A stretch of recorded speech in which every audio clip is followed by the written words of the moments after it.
जय मसीह की। मेरा नाम प्रदीप कुमार है। मैं यूपी के रामपुर ज़िले से आया हूँ। 2023 में मैं शायद स्कूटी से आ रहा था तो मुझे एक झटका लगा जिसमें हल्का पेन मुझे लगा। फिर वो धीरे धीरे सीवियर पेन में बदलने लगा। पेन किलर खा लेता था तो मुझे रिलीफ मिलता रहता था। ये कंटिन्यू चलता रहा लगभग 5-6 महीने। जब 2024 में कुछ ज़्यादा ही सीवियर हो गया, टेढ़ा टेढ़ा चलने लगा था मैं, तो मेरा एक ये साइड झुक गई थी। एक्सरे रिपोर्ट में था कि मेरी हड्डी जो है झुकी हुई थी। तो डॉक्टर ने सजेस्ट किया कि बड़ी सीवियर दिक्कत हो सकती है। उन्होंने बोला कि हाँ, एक अच्छे डॉक्टर को दिखाओ जिससे MRI वगैरह भी हो। मैं गया काशीपुर में, वहाँ मैंने डॉक्टर को दिखाया।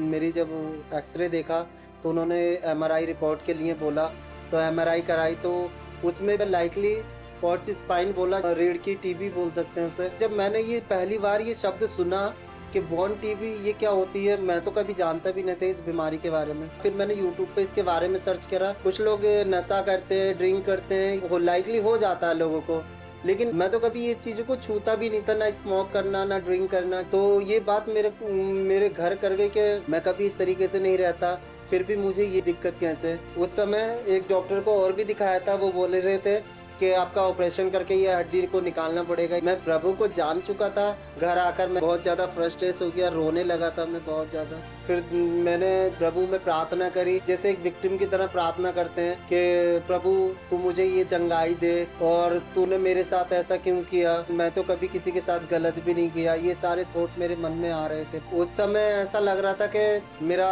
ठीक होना बहुत मुश्किल है, क्योंकि मेरे परिवार में भी लोग ये बोलते थे कि जिसको ये हो जाती है तो ये कभी मतलब उठना नहीं है, वॉशरूम वगैरह भी नहीं जाना। तो वो मुझे और परेशान करने लगा। तो मैं सोचने लगा इससे अच्छा तो मैं मर जाता तो अच्छा होता।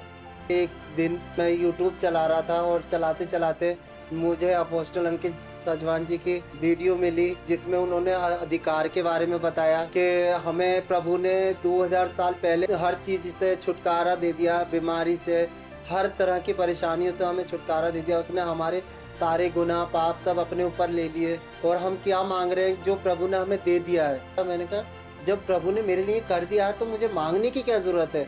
अब मुझे वो अधिकार लेना जो प्रभु ने दिए हैं। अपोस्टल जी की वीडियो में और लगातार मैं पढ़ता गया, और मेरा फेथ इतना बढ़ गया कि जब उन्होंने ये घोषणा एक बोली कि ये बोलो कि यीशु के कोड़े खाने से मैं चंगा हो चुका हूँ, तो मैंने ये अपने मन में ठान लिया कि अब मुझे मेरी चंगाई लेने से कोई रोक नहीं सकता। मैं इतना पेनफुल सिचुएशन में होता था कि मैं बता नहीं सकता, लेकिन फिर भी मैंने अंगीकार छोड़ा नहीं। मैंने बोला कि यीशु के कोड़े खाने से मैं चंगा हो चुका हूँ। मैं चलते चलते उठा कि मैं उठूंगा, मैं वॉशरूम जाऊंगा, हर जगह जाऊंगा, मैं चलूंगा फिरूंगा सब जगह, क्योंकि प्रभु ने मेरे लिए ये कर दिया है। बस इसका प्रकटीकरण आना बाकी है मेरे जीवन में। एक मैंने छोटी बच्ची की गवाही देखी थी जिसमें उसकी हड्डियां बिल्कुल टेढ़ी थी। तो मैंने प्रभु से कहा कि तेरे लिए कुछ भी असंभव नहीं है, तू जब इतनी टेढ़ी हड्डियों को सीधा कर सकता है तो मेरी हड्डियों को भी सीधा कर सकता है प्रभु। जैसे जैसे मैं और गवाहियां भी देखता था तो मेरा फेथ और बढ़ता था। तो अपोस्टल जी की संडे प्रेयर आती थी तो मैं संडे में अपने कमरा बंद कर लेता था और प्रार्थना करता था। तो उनकी पूरी प्रेयर जब तक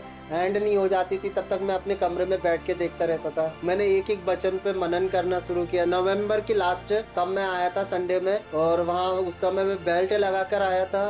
दर्द में बहुत था, ये समझ लीजिए मुझसे चला तक नहीं जा रहा था। फिर भी मैं आया। अपोस्टल जी ने बोला था जहाँ पर किसी को बीमारी है या तकलीफ है तो वहाँ हाथ रखिए, और बोला कि हड्डियाँ सीधी हो रही हैं, जो भी हड्डियों का रोग है वो चंगे हो रहे हैं। In the name of Jesus, every sickness leaves you now. Every pain leaves you now. Every infirmity leaves you now. Every twisted bones be healed.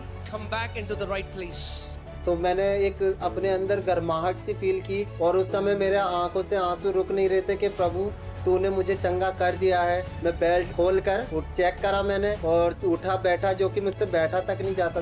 बिल्कुल ठीक लगा मुझे। तो मुझे अपने अंदर रियलाइज हुआ कि मैं एक बार अपना एक्स्ट्रा और कराऊंगा।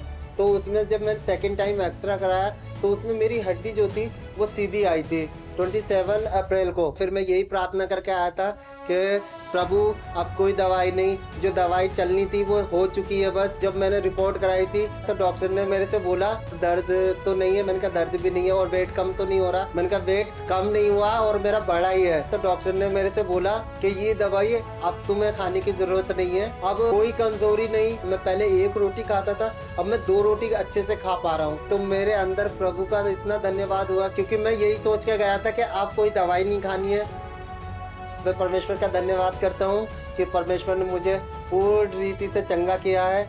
और अपोस्टल जी का भी मैं धन्यवाद करता हूँ, क्योंकि उन्होंने हमें जो अधिकार परमेश्वर के, जो वो उन अधिकारों पे चलना सिखाते हैं हमें। प्रभु का धन्यवाद।